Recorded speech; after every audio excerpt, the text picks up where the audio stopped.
नमस्ते बच्चों, RKS math सी कक्षा में एक बार आपका फिर बहुत बहुत स्वागत। आज की हमारी कक्षा है विज्ञान की कक्षा 10 के लिए। तो हमारा जो कार्बन और उसके यौगिक का जो चौथा चैप्टर चल रहा था, आज हम उसको पूरा करेंगे। तो चलते हैं सीधे टेक्स्ट पर। साबुन और अपमार्जक। तो जैसा कि देख रहे हैं कि ये हमारे इस चैप्टर का अंतिम टॉपिक है। तो साबुन क्या होते हैं, अपमार्जक क्या होते हैं, इनमें क्या अंतर होता है और कार्य करने में क्या अंतर होता है, तो इसको हम समझेंगे।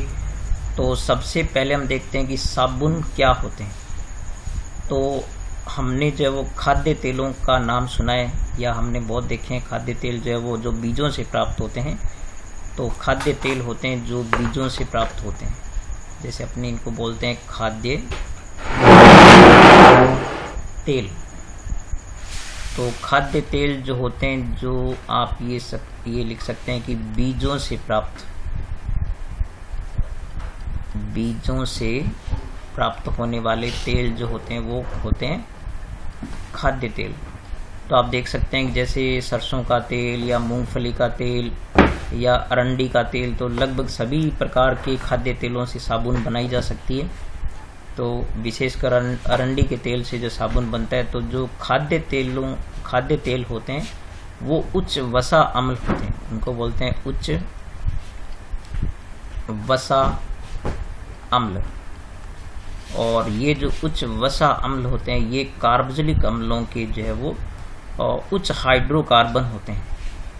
तो जैसे आप देख सकते हैं कि इसको हम इस प्रकार से सूत्र से व्यक्त कर सकते हैं, RCOOH। तो आप जानते हैं कि हमने प्रकार्यात्मक समूह में पढ़ा था कि जो COOH होता है ये कार्बोक्सिलिक समूह होता है, और यहाँ पर R जो है वो एल्किल समूह होता है। यानी यहाँ पर R जो है आप देख सकते हैं कि R यहाँ पर है एल्किल समूह, ये होता है एल्किल समूह। यानी यदि हम एक एल्केन में से एक हाइड्रोजन निकाल दें तो पीछे जो बचता है वह एल्किल समूह होता है।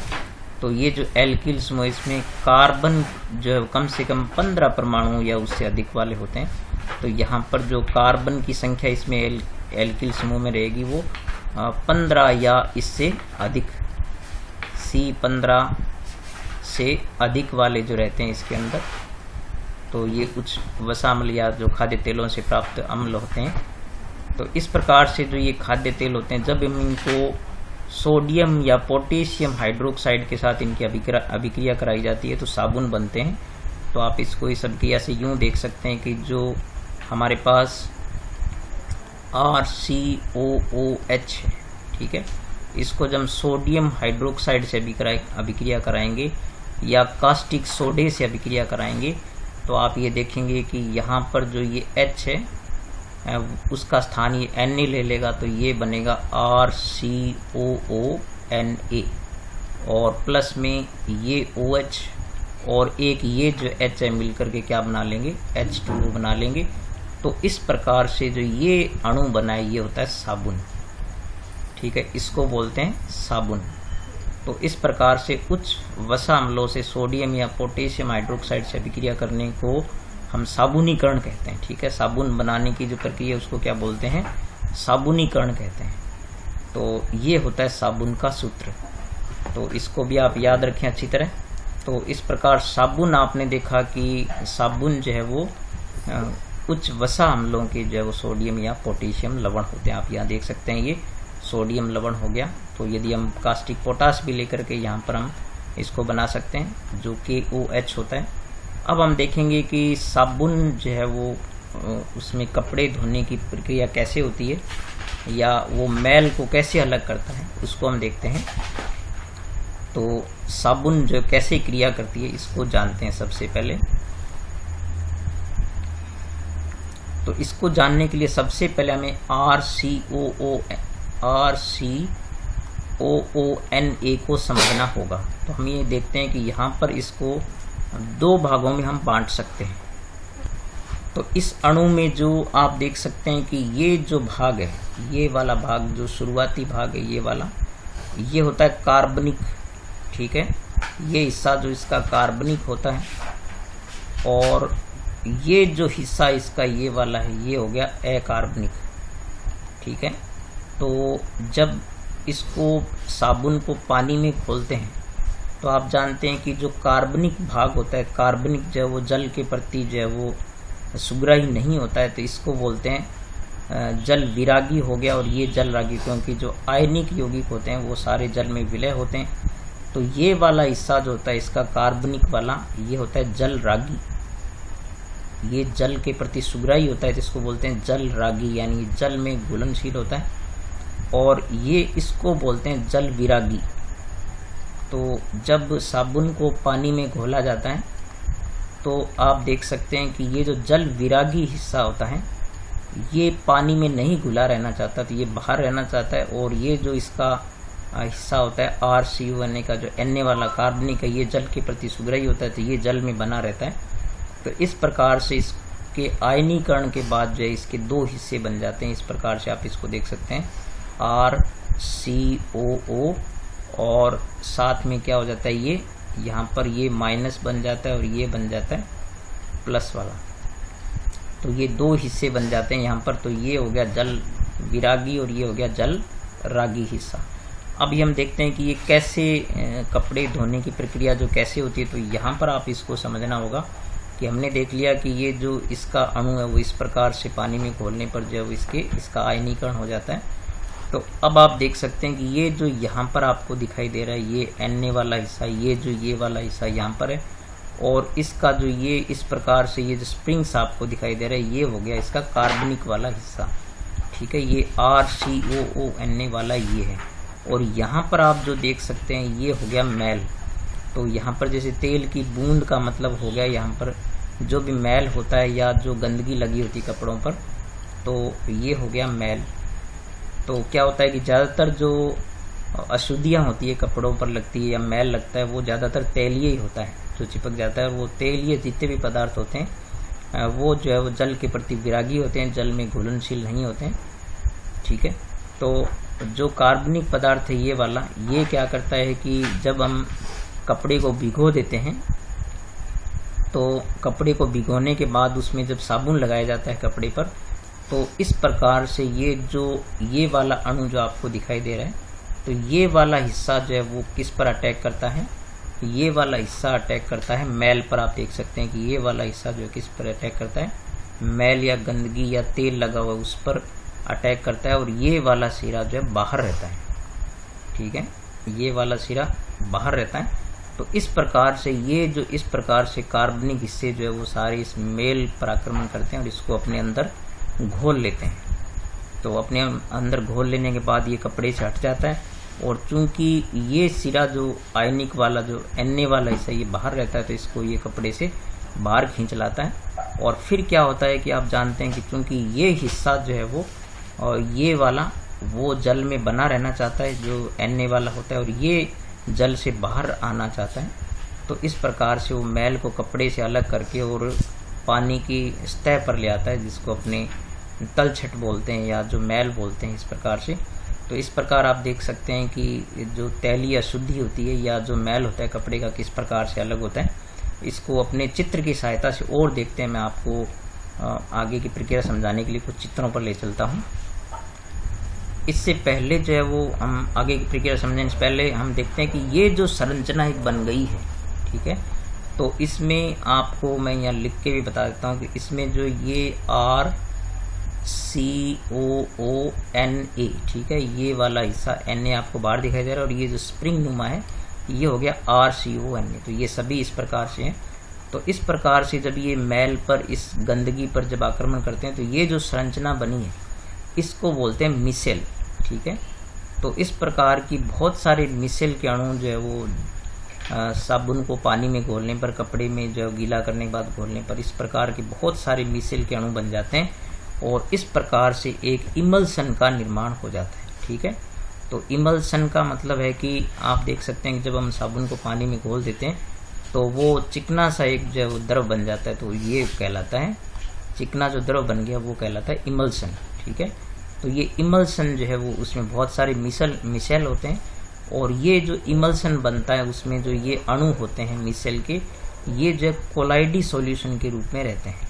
ठीक है, कोलाइडी सॉल्यूशन के रूप में रहते हैं। तो कोलाइडी सॉल्यूशन को समझने के लिए आपको ये देखना होगा कि जिस प्रकार से दूध के जो कण होते हैं वो पानी में घुले रहते हैं। आप देख सकते हैं कि दूध को हम छोड़ देते हैं तो भी दूध के जो अणु है वो नीचे नहीं बैठते हैं, लेकिन जैसे हम मिट्टी को पानी में घोलते थे थोड़ी देर बाद नीचे बैठ जाती, तो वो एक कोलाइडी विलयन नहीं है। तो कोलाइडी विलयन के इतने छोटे कण होते हैं कि उन पर जो गुरुत्वाकर्षण का असर नहीं होता, इसलिए वो नीचे नहीं बैठते हैं। लेकिन जब दूध में कोई भी खट्टी चीज़ डाल देते हैं तो वो दूध अलग हो जाता है, तो इस प्रकार से वो अणु जो सारे अलग हो जाते हैं। तो इस प्रकार के जो सॉल्यूशन जो घुला रहता है, जो कण घुले रहते हैं पानी में, उनको कोलाइडी विलयन बोलते हैं। तो इस प्रकार से मिसेल भी क्या बनाती है कि ये इमल्सन भी एक कोलाइडी विलयन होता है। और इसमें चूंकि ये सारे अणु जो है वो आयन इनमें एक विकर्षण होता है, जिसके कारण ये जो है वो अलग अलग रहते हैं सारे, तो अवक्षेपित नहीं होते हैं, मतलब अलग नहीं होते हैं, ये हट करके अवक्षेपित नहीं होते हैं। तो ये आपको अच्छी तरह बात ध्यान रखनी है। अवक्षेपित का मतलब होता है कि फट करके अलग हो जाना या पानी से अलग हो जाना, जबकि ये सारे इमल्सन के अणु जो है वो जल में घुले रहते हैं। तो ये चीज़ें कुछ जैसे मिसेल, तो ये हो गई, आप ये देख सकते हैं कि ये पूरी संरचना जो है ये मिसेल कहलाती है। इमल्सन का मतलब है कि इस प्रकार के बहुत सारे अणु जब जल विलय साबुन जो होती है या जो साबुन जल में घुली है तो उसके अंदर जो चिकना पदार्थ, जो चिकना सा पानी बन जाता है उसको बोलते हैं इमल्सन, और उसके कारण उसमें झाग बनते हैं। और कोलाइडी सॉल्यूशन का मतलब है कि ये जो मिसेल के अणु होते हैं वो पानी के अंदर जो है वो बने रहते हैं, अलग नहीं होते हैं या उसके पैंदे पर नहीं बैठते हैं, तो इसलिए कोलाइडी सॉल्यूशन बनाते हैं। और कोलाइडी सॉल्यूशन बनाने के कारण जो है पृथक नहीं होते हैं, अवक्षेपित नहीं होना। अवक्षेपित होने का मतलब होता है पृथक होना। तो मैं समझता हूँ कि इन थोड़ी कठिन से दिखने वाले शब्दों का परिचय आपसे हो गया होगा। अब हम देखते हैं कि ये जो हमने प्रक्रिया यहाँ पर समझाई है इसको किस प्रकार से हम और अच्छी तरह कपड़े के हिसाब से देखते हैं अपने यहाँ पर इसको। तो ये यहाँ पर आप कुछ चित्र देख रहे हो, तो यहाँ पर जो ये नीली पट्टी से आपको दिख रही है ये पानी नहीं है, ठीक है, ये है कपड़ा।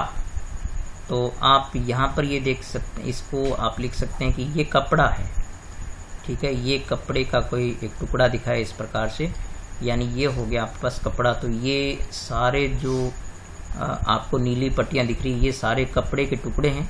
और यहाँ पर ये जो आपको दिखा रखा है ये जो इस कपड़े पर लगा हुआ मैल है, ठीक है। तो आप ये समझें कि ये हमारे पास मैल लगा हुआ एक कपड़ा है, कपड़े का टुकड़ा है जो नीले रंग में दिख रहा है, ये पानी नहीं है। तो इसमें क्या है कि ये कपड़ा जो हम जब इसको पानी में भिगोते हैं, ठीक है, तो अब यहाँ इसको हम मानेंगे कि ये पानी में भिगा हुआ, जबकि ये जो कैप्सूल से आपको दिखाई दे रहे हैं वो मैं भी आपको बताता हूँ। ये जब हम कपड़े को पानी में भिगो करके उस पर साबुन लगा देते हैं या जब पानी में साबुन घुल जाता है, तो जो हमने अभी थोड़ी देर पहले मैंने आपको बताया था कि जो साबुन का अणु जो होता है वो पानी में घोलने पर इस प्रकार से दो भागों में बंट जाता है, RCOO और Na के दो अणुओं में बंट जाता है। तो ये वाला आयनित होकर के ये अलग हो जाता है और ये एक जो इस प्रकार से आयनीकरण दो भागों में बंट जाता है। तो ये वाला हिस्सा जो है वो यहाँ पर क्या दिखा रखा है, सफ़ेद के रूप में दिखा रखा है, यानी ये कैप्सूल में आप इस प्रकार से मैं बना के दिखाऊंगा आपको।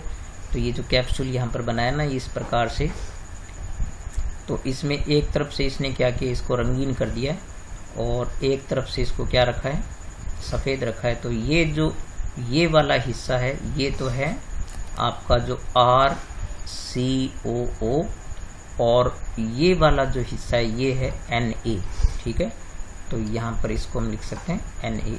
तो यहाँ पर ये जो क्या करते हैं कि जब हम साबुन को पानी में घोल देते हैं तो ये जो सारे अणु हैं ये वाले, तो इसमें जो कार्बनिक हिस्सा होता है आप जानते हैं कि वो कार्बनिक पदार्थ हम प्रति सुग्राही होता है। तो मैल जो है वो जितने तैलीय होते हैं लगभग तेल से चिकनाई से बने होते हैं, तो ये सभी उस पर क्या करते हैं, आक्रमण करते हैं। तो यहाँ पर अपने जानते हैं कि ये वाला हिस्सा होता है, ये वाला हिस्सा होता है जल रागी होता है, ठीक है, ये जल रागी होता है और ये जल विरागी होता है।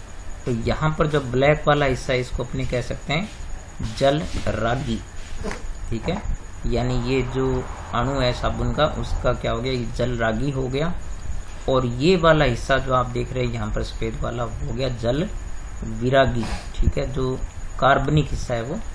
तो ये हो गया कार्बनिक और सॉरी ये हो गया अकार्बनिक हो गया ये वाला, ये है अकार्बनिक, ठीक है, जो Na वाला हिस्सा हो गया, और ये हो गया कार्बनिक, ठीक है। तो अब जब ये इस पर आक्रमण करते हैं तो यहाँ पर हम देखते हैं कि ये सारे जब इस पर आक्रमण करके इस प्रकार से अपने अंदर घोल लेते हैं, यानी चारों तरफ से इस पर यहाँ देख सकते हैं कि घोल करके इस पर आक्रमण करते हैं और सारे अपने अंदर घोल करके देखो इस कपड़े की सतह से क्या हो गया, यहाँ पर आप देख सकते हैं कि मैल जो कपड़े की सतह से अलग हो गया, कपड़े की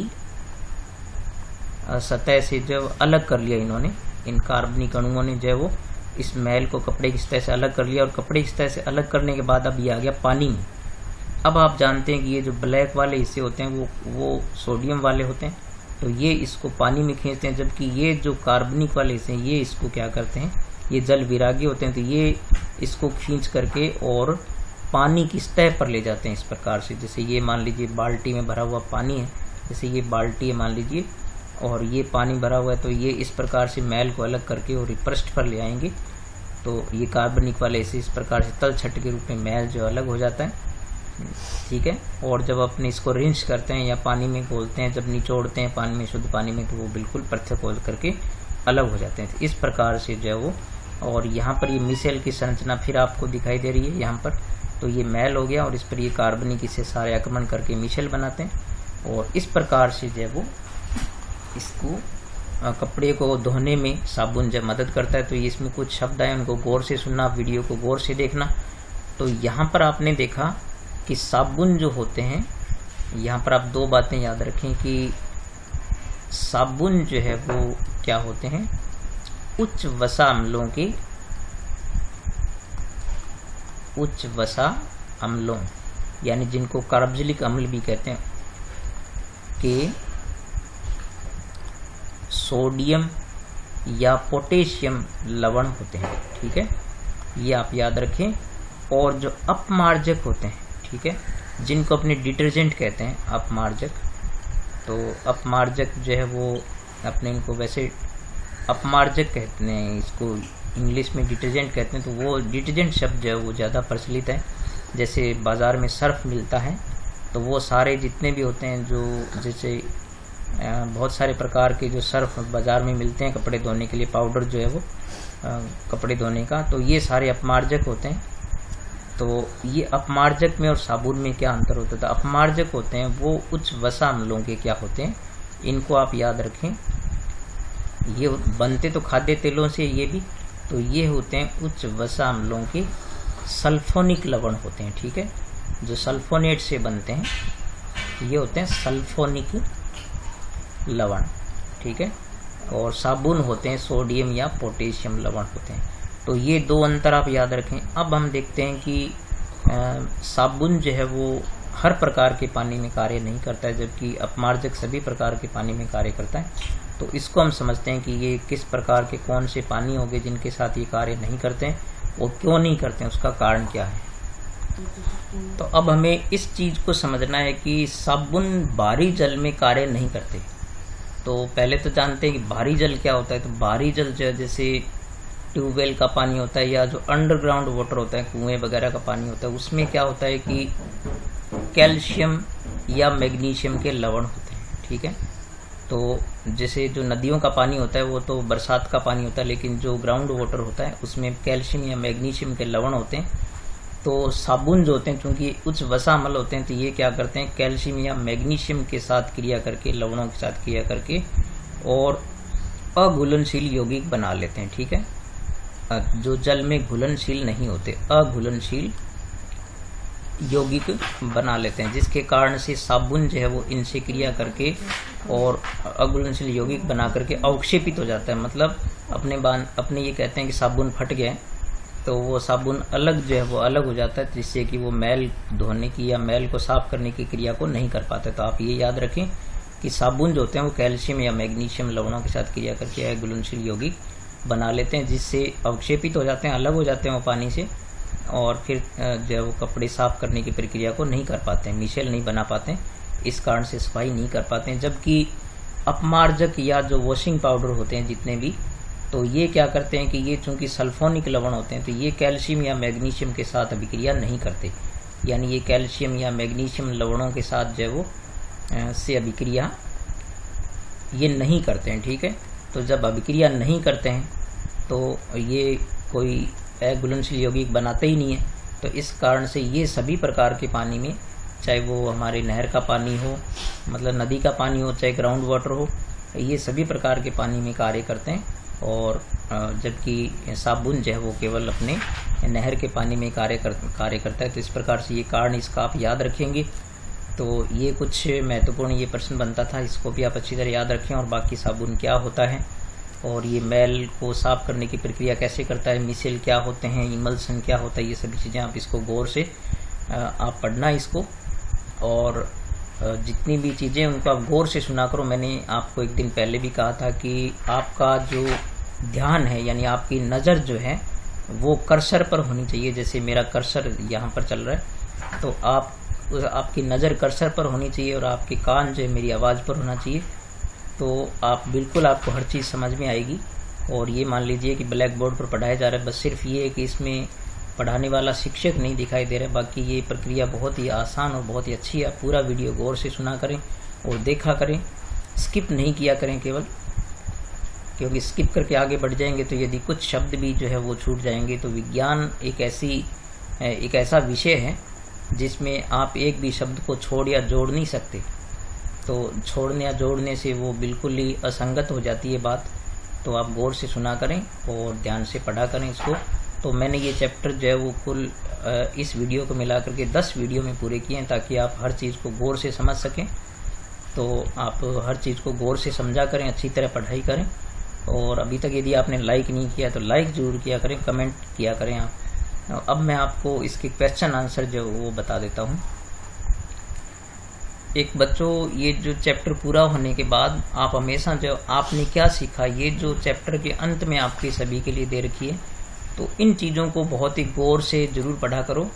और क्योंकि इसमें जो सभी प्रकार का एक प्रकार से चीज़ों का सारांश दिया होता है, तो इसमें सभी छोटी छोटी परिभाषाएं भी बहुत अच्छी होती है। तो आप इन चीज़ों को ज़रूर लर्न किया करें, अच्छी तरह इनको याद किया करें, ताकि आपकी एक बार जो है पूरी समरी इस चैप्टर की आपको समझ में आ जाए कि इसमें हमने इतनी चीज़ें सीखी है।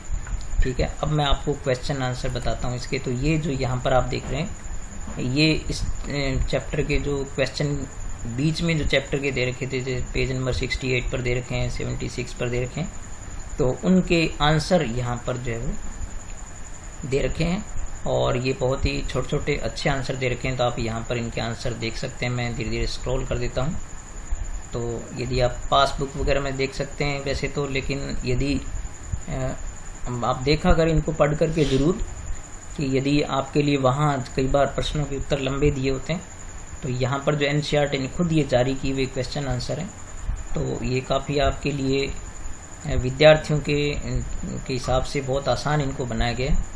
तो आप इनको ज़रूर जो है वो लर्न किया करें और आवश्यकता पड़ने पर इनको कॉपी में नोट कर लिया करें, ताकि आपको ये सभी क्वेश्चन आंसर लर्न करने में और याद करने में आपको आसानी रहे। तो इसमें यहाँ पर आप वीडियो रोक करके इन प्रश्नों को नोट कर सकते हैं। और जैसे ही चैप्टर पूरा होता है तो आप उसके क्वेश्चन आंसर लर्न करें साथ साथ में, ताकि आपकी जो है वो सिलेबस आपका पूरा होता रहे। क्योंकि सिर्फ किसी थ्योरी को पढ़ लेने से ही नहीं होता है। आप जब तक उसी क्वेश्चन आंसर क्लियर नहीं करेंगे तो वो आपके लिए जो है वो चीज़ें कवर नहीं होगी। तो चीज़ों को कवर करने के लिए थ्योरी लर्न होने के बाद आपको क्वेश्चन आंसर समझने में और उनको याद करने में आसानी हो जाती है। तो ये सारे क्वेश्चन आंसर जो है वो आप जो है वो इनको नोट करें और इनको लर्न करें।